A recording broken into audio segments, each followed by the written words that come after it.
అంటే శ్రావణ మాసంలో వచ్చేటటువంటి పౌర్ణమి ముందు శుక్రవారం వరలక్ష్మీ వ్రతం. ఆ రోజు తిథితో సంబంధం లేదు, వారంతో సంబంధం. ఏ తిథి ఉంది, ద్వాదశి ఉందా, త్రయోదశి ఉందా, చతుర్దశి ఉందా, లేకపోతే ఏకాదశి ఉందా, పంచముందా, సప్తముందాతో సంబంధం లేదు. చివరికి వచ్చేస్తుంటుంది శుక్లపక్షం. పౌర్ణమి ముందు శుక్రవారం ఏమొస్తుందో ఆ శుక్రవారం నాడు వరలక్ష్మీ వ్రతం చేస్తారు. వరలక్ష్మీ వ్రతం చెయ్యడానికి అసలు ఈ వ్రతం ఉన్నది అని మొట్టమొదట లక్ష్మీదేవి ఎవరికి చెప్పింది? చారుమతికి చెప్పింది. తెల్లవారు లేస్తే మనం కథ చదువుతాం. చారుమతి ఆ మాటకు అర్థం ఏమిటి?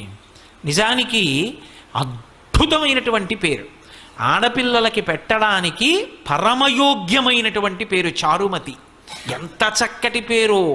చారు అంటే సత్, మంచి అని, చాలా చక్కటి ఆలోచన కలిగినది, విశాల బుద్ధి కలిగినది. మతి బుద్ధి, మంచి బుద్ధి కలిగిన పిల్ల.